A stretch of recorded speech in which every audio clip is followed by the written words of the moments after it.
तो good morning बच्चों, अब हम शुरू करने जा रहे हैं कक्षा 9 की गणित 1.3 का जो क्वेश्चन नंबर तीसरा छूट गया था ना, उसी को अब आगे कंटिन्यू करेंगे। तो चलिए वीडियो को बिना किसी देरी के शुरू करते हैं।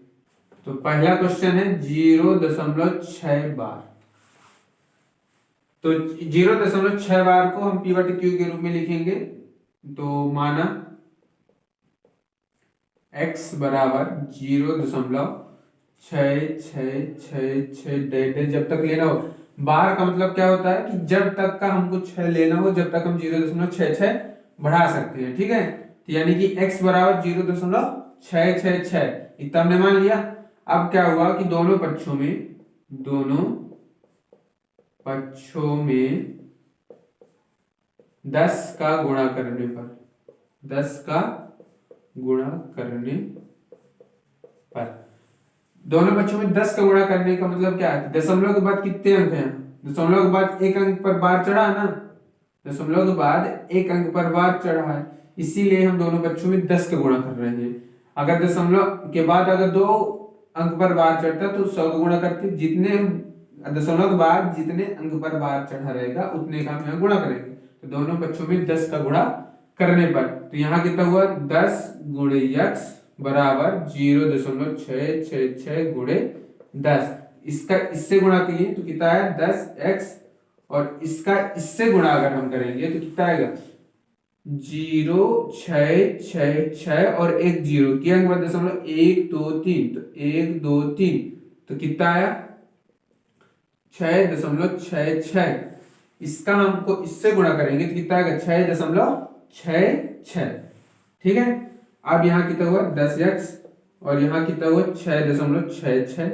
अब यहाँ क्या करना है देखिए, ये जो 6.66 है ना 6.66 है, तो यहाँ से 6.66 लेना है और ये 6.66 में ये 0.66 को घटा देना है। तो 0.66 को हम घटाएंगे तो कितना आएगा 6 में 6 चलेगी 0, 6 में 6 चलेगी 0, यहाँ 6 कितना है 6। मतलब ये 6.66 में 0.66 को घटा देना। तो 0.66 घटेगा तो कितना आएगा 6.66 में 0.66 घटेगा तो 6.00 आएगा। तो यहाँ से कितना हुआ, तो हमको यहाँ लिखना क्या है, तो देखो 10x बराबर हम ये लिखना है, इसके जगह हम इतना लिख सकते हैं ना, अगर हम 0.66 में 6.00 जोड़ दें तो कितना आएगा 6.66 आएगा। अगर हम 0.66 में 6.600 जोड़ दें तो 6.66 आई कि ना आई ना। तो यहां से देखो, यहां से कितना है हम ये लिखेंगे 0.66 प्लस 6। ये कहां से आओ, ये इसको और इसको पहले देखो, पहले इसको ये वाले को इससे घटाना है, तो ये वाले को इससे घटाने पर कितना है, इसको इससे घटाने पर 6.00 आया। अब 6.00 आया तो अब फिर हमको क्या लिखना है, ये वाली लाइन और ये वाली लाइन दोनों को प्लस करके लिख देनी। ठीक है, ये वाली लाइन और ये वाली लाइन दोनों को प्लस करके लिख देनी। ये वाली लाइन और ये वाली प्लस करके लिखेंगे, दोनों को जोड़ेंगे तो 6.66 आएगा। तो यहां से हो गया 10x और बराबर 0.66 का मान कितना दिखा 0.66 किसके बराबर x के बराबर है, यहाँ x आ जाएगा और यहाँ प्लस 6, यहाँ x प्लस मान है, यहाँ पर गए माइनस में, तो 10x माइनस x बराबर कितना जी 6। तो 10x में एक x लिए कितना जी 9x, तो यहाँ बराबर कितना जी 6। तो यहाँ x बराबर कितना जी 6 और ये गुणे में तो कहीं चल जाए बटे में, गुणे में तो कहीं चल जाए बटे में। तो यहाँ से क्या हो जाए x बराबर हम 6/9 को काट सकते हैं कि नहीं काट सकते। जैसे 3 से काटे तो 3 दूनी 6 और 3 तरह का 9, तो यानी x का मान कितना आएगा 2/3। तो हम 0.6 को p बटे क्यू के रूप में लिख दे कि नहीं लिखें 2/3, x बराबर कितना आएगा 2/3। तो p बटे क्यू के रूप में लिखना 0.66 को p बटे क्यू के रूप में 2/3 आ गया आंसर। ये मोस्ट क्वेश्चन है। अब दूसरा क्वेश्चन है 0.47। तो हम x बराबर कितना मानेंगे, x बराबर मानेंगे 0.47 7,777। अब यहाँ हम 0.477 क्यों माने, 0.4747 इसलिए नहीं माने क्योंकि यहाँ सिर्फ देखिए जो बार है वो सिर्फ 7 के ऊपर है ना कि 4 के ऊपर, इसीलिए हम x बराबर 0.4777 माने, ठीक है, 0.477। तो अब यहाँ दोनों पक्षों में गुणा करने पर,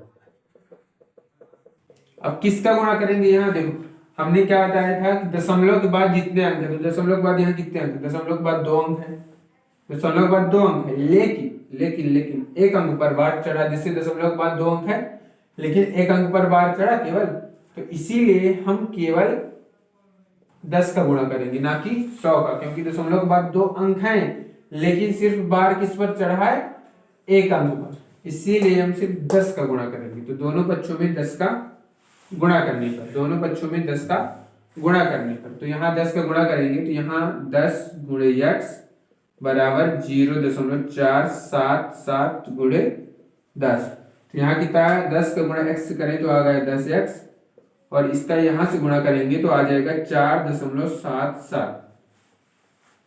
इसका अगर हम इससे गुणा करेंगे तो आ जाएगा 4.77। देखिए कैसे, 0.477 का अगर गुणा हम 10 से करते हैं तो कितना आता है, इसका गुणा इससे करेंगे तो 4770, क्या हुआ, 1.2 3, तो 1 2 3, तो 4.77 आया गुणा करने पर, तो 4.77 हुआ।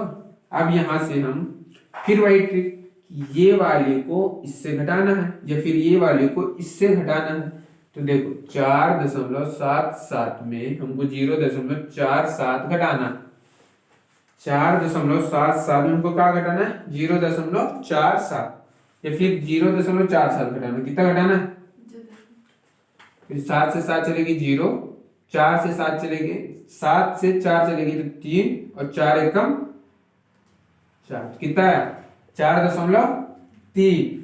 तो अब हम यहाँ करेंगे 10x बराबर 4.77 में 0.47 घटाएं तो कितना है 4.3। तो अब हम यहाँ से लिखेंगे ये वाली लाइन और ये वाली लाइन, तो क्या क्या लिखेंगे, 0.47 प्लस 4.3, यहाँ से 4.77 क्यों लिखे हम, यहाँ इन दोनों को जोड़ो कितना आता है, 0.47 को 4.3 से जोड़ो कितना है, 4 3 7, 4.77 आया, तो 4.77 आया कि नहीं आया, तो 0.47 प्लस 4.3, यानी इसको हम इस तरह लिख सकते हैं, ठीक है। तो यहाँ हुआ 10x बराबर 0.47,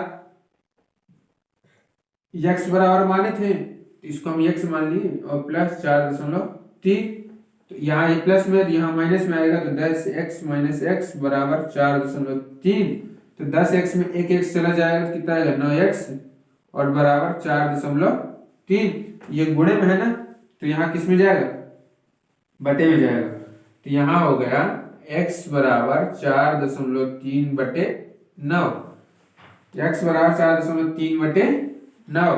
तो अब यहाँ से अगर हमको दशमलव हटाना होता है तो यहाँ नीचे का बढ़ा देते हैं, ये 9 और यहाँ का हो गया 0।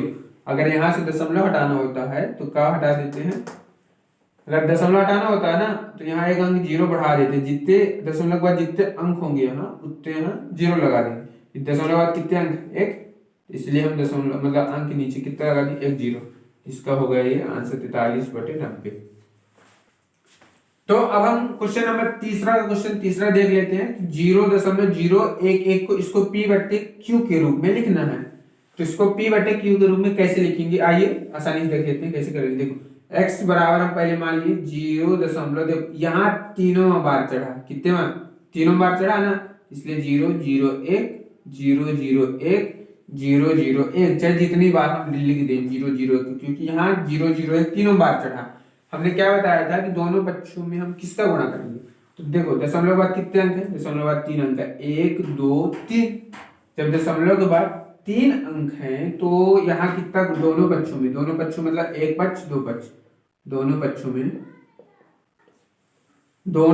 में का गुणा करने पर किसका गुणा करेंगे, देखो 1 दशमलव के बाद कितने अंक है? 1 2 3। अब बार कितने पर चढ़ा? 1 2 3 पर चढ़ा, तो 1 2 3। तो दोनों पक्षों में 1000 का गुणा करने पर, क्योंकि दशमलव के बाद तीनों में बार चढ़ा है, तो अब हम यहाँ 1000 का गुणा करते हैं, तो यहाँ हो जाएगा x गुणे 1000। x गुणे, अब 1000 का करेंगे, इसका गुणा इससे करेंगे तो कितना है? 1000 x आया, और इसका गुणा इससे करेंगे तो कितना आएगा? देखो 1 2 3, 1 2 3 और 1 2 3। देखो ये पूरा उतरा है, ये पूरा उतरा है, तो यह, और फिर ये 3 जीरो, तो ये 3 जीरो। ठीक है, क्या एक बात दशमलव है? 1 2 3 4 5 6, तो 1 2 3 4 5 6। कितने अंक बाद दशमलव है? 6 अंक बाद। तो यहाँ से कितना लिख सकते हैं? 1.001। कितना लिख सकते हैं? 1.001। इसको हम लिख सकते हैं 1.001। यहाँ कितना लिखा? 1000 लिखा है। ठीक है, अब हम 1.001 लिखा है, अब इसमें हम इसको घटाएंगे। देखो 1.001 में से 0.001 घटाएंगे तो कितना आएगा? एक में से चलेगी 0 0 0, केवल कितना आएगा? 1 आएगा। तो अब 1 में हम इसको जोड़ देंगे, तो यहाँ देखो 1 में अगर हम 0.001 जोड़ते हैं, पहले आपको एक काम करना है, पहले ये वाली संख्या लिखना है। कौन सी? ये वाली। ठीक, फिर इसके बाद हम सीधे चले जाना है ये वाली पर, ये इसको लिखना 0.001। इन दोनों को घटा देना है। ठीक है, घटाते बनता होगा तो 0.001 इतना आया। फिर इसके बाद आपको क्या करना है कि ये वाली लाइन यहाँ लिखना है, और फिर ये वाली लाइन कहाँ लिखना है? यहाँ लिखना है। तो यानी इन दोनों को अगर हम जोड़ेंगे तो इतना आएगा। ये वाली लाइन और ये वाली लाइन यहाँ लिखना है, और ये हो जाएगा। तो बस ये वाली लाइन यहाँ लिखा गया और ये वाली लाइन यहाँ लिखा गया। यहाँ कितना गया? 1000x ये हो गया, और 1000x प्लस 1 प्लस ये 0.0 किसका है? x का मान है। अब ये इस पार आएगा तो 1000x में एक x चला जाएगा, और यहाँ हो गया 1। तो 1000x में एक x चला जाएगा, कितना आएगा? 999x बराबर 1। अब ये गुणे में है ना, तो वहां क्या जाएगी? बटे में, तो x बराबर 1/999। ये हुआ आंसर। ये आपको समझ में आया ना? जो ना समझ में आया हो तो कमेंट बॉक्स में कमेंट करके पूछ लीजिएगा। बटे क्यू के रूप में लिखना है। तो यहाँ x बराबर 0.999 आ गया, तो यानी हमको x बराबर 0.99 को p बटे क्यू के रूप में लिखना। तो अगर ये क्वेश्चन बताएं तो ये क्वेश्चन भी पिछले क्वेश्चन की तरह है, और ये क्वेश्चन भी इंपॉर्टेंट है पिछले क्वेश्चन की तरह। तो यहाँ से देखो 0.99 को हम क्या लिख सकते हैं? 0.9 बार चढ़ा सकते हैं ना, 0.99 को 0.9 बार चढ़ा सकते हैं। और इसका क्वेश्चन सेम था 0.6 वाला, सेम था ना। तो इसकी तरह आप इसको भी बड़ी आसानी से कर सकते हैं। x बराबर, अब दोनों पक्षों में किसका गुणा करने पर? दोनों पक्षों में किसका गुणा करना है? देखो दशमलव के बाद कितना अंक है? 1 अंक है, तो 1 लिख दो। कितना अंक है? 1 अंक है ना, 1। और बार किसके ऊपर चढ़ा है? सिर्फ 1 अंक के ऊपर ना, तो इसे दोनों पक्षों में किसका गुणा करने पर? 10 का गुणा करने पर। तो यहाँ हो जाएगा x गुणे 10 बराबर 0.999 गुणे 10। तो इसका गुणा इससे करेंगे तो x का गुणा 10 से करेंगे कितना आएगा? 10x आएगा। और इसका गुणा इससे करेंगे तो 9.999 आएगा, इतना। अब इसके बाद हम क्या करेंगे? वही ट्रिक, इसमें इसको घटा देना है। तो देखो इसमें से 9.999 में से आपको 0.999 घटाना है, तो 9 से 9 चलेगी 0 0 0, कितना है? 9 आया। तो हम इस लाइन में क्या लिखा करते थे? 10x बराबर, इस लाइन में हम लिखा करते थे और प्लस ये। ठीक है, इस लाइन में हम क्या लिखते थे? ये वाली लाइन और ये वाली लाइन। और ये लाइन कहां से आई? इसको इसमें से घटाने पर, इसमें से इसको घटा देंगे तो ये 9 आया। फिर ये वाली लाइन और ये वाली लाइन यहाँ लिख देंगे, इन दोनों को जोड़ने पर कितना आएगा? इतना आता है। तो यहाँ से कितना आएगा? 10x बराबर 0.99 को हम क्या लिख सकते हैं? x। तो यहाँ आ जाएगा x प्लस 9। तो यहाँ x प्लस में है, इस बार आएगा माइनस में, तो 10x माइनस x बराबर हो जाएगा 9। तो 10x में एक x चले जाएगा, तो 9x बराबर 9। ठीक है, अब यहाँ से देखो x जो है गुणे में है, 9 गुणे में है, तो यहाँ कहीं में आ जाएगा? बटे में आ जाएगा। इसका आंसर कितना आ गया 1/1। तो ये आपको अगर वीडियो समझ में आ रहा हो, क्वेश्चन समझ में आ रहा हो, तो वीडियो को लाइक कीजिएगा और चैनल को सब्सक्राइब कर लीजिएगा। देखिए क्वेश्चन नंबर 4 के बाद हम 1.3 में क्वेश्चन नंबर डायरेक्ट 9 पढ़ेंगे। क्यों? क्योंकि क्वेश्चन नंबर 5 परीक्षा की दृष्टि से मोस्ट नहीं है, क्वेश्चन नंबर 6 भी नहीं है, 7 भी नहीं है और 8 भी नहीं है, और क्वेश्चन नंबर 9 सिर्फ ओनली एक नंबर के लिए मोस्ट है। ठीक है, तो इसलिए हम क्वेश्चन नंबर 9 को देख लेते हैं एक बार। इनमें से हमको ये बताना है कि कौन सी संख्या अपरिमेय संख्या है और कौन सी संख्या परिमेय संख्या नहीं है। तो देखिए जो करनी 23 है वो एक अपरिमेय संख्या है। करनी 23 क्या है? एक अपरिमेय संख्या। क्यों हमने पहले पिछले वीडियो में आपको बताया था कि कौन सी संख्या परिमेय संख्या होती है और कौन सी संख्या परिमेय संख्या नहीं होती। अगर आपको संख्या के बारे में जानकारी नहीं है तो हमारा जो पहले लेक्चर पढ़ चुका है यूट्यूब में, आप उसको देख सकते हैं, उसकी लिंक आपको डिस्क्रिप्शन में मिल जाएगी। ठीक है, तो जो करनी 23 है वो एक क्या है? एक अपरिमेय संख्या। क्यों? क्योंकि ये करनी से बाहर नहीं निकलती, क्योंकि ये देखो जो 23 होती है एक अभाज्य संख्या होती है। जब 23 एक अभाज्य संख्या होती है, जब 23 एक अभाज्य संख्या होती है तो ये किसी से नहीं कटती, इसीलिए ये करनी से बाहर भी नहीं निकलती। और करनी किसे कहते हैं? ये करनी, और करनी का जो मान होता है वो 1/2 होता है। तो यह एक अपरिमेय संख्या है। ठीक है, लेकिन जो 225 है ये एक परिमेय संख्या है। क्यों करनी 225 एक परिमेय संख्या है? क्योंकि करनी 225 को हम 15 × 15 लिख सकते हैं, और 15 एक भाज्य संख्या है। 15 क्या है? एक भाज्य संख्या है, और 225 जो करनी से बाहर निकल जाती है, इसीलिए 15 को हम 15/1 लिख सकते हैं, और ये एक परिमेय संख्या है, ना कि अपरिमेय संख्या। ठीक है, तो ये क्या है? एक परिमेय संख्या है, और ये क्या है? एक अपरिमेय संख्या है। संख्याओं के बारे में आपको डिस्क्रिप्शन में वीडियो का लिंक मिल जाएगा, उससे चेक करके आप संख्याओं के बारे में जान सकते हैं।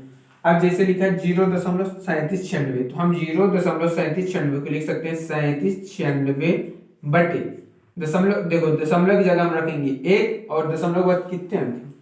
1 2 3 4, तो 1 2 3 4। तो ये अब एक P/Q के रूप में हो गई कि नहीं हो गई? P/Q के रूप में हो गई ना। तो जब P/Q के रूप में जो संख्याएं लिखी जा सकती हैं वो संख्या परिमेय संख्या कहलाती है, इसलिए ये क्या है? परिमेय संख्या है। इसलिए ये क्या है? परिमेय संख्या। अब चौथा क्वेश्चन है 4.47 अब यहाँ डैश डैश लिखा है, तो ये डैश डैश की निशानी समझ लीजिए कि जहां भी डैश डैश आए वह अशांत होता है, और जो अशांत होता है वो एक अपरिमेय संख्या होती है। जहां भी डैश डैश आए वह एक अशांत होती है, दशमलव प्रसार उसका अशांत होता है, और वो क्या होती है? अपरिमेय संख्या होती है। और जहां यहां भी डैश डैश आया, यानी इसका भी दशमलव जो प्रसार है वो अशांत होगा, और यह एक क्या होगी? अपरिमेय संख्या होगी। और इस प्रकार आपका 1.3 खत्म होता है। और यदि आपको ये वीडियो पसंद आया हो तो वीडियो को लाइक कीजिएगा, चैनल पर नए हैं तो चैनल को सब्सक्राइब कीजिएगा। चलिए मिलते हैं नेक्स्ट वीडियो में, तब तक के लिए जय हिंद, जय Bharat. Thanks for watching this video.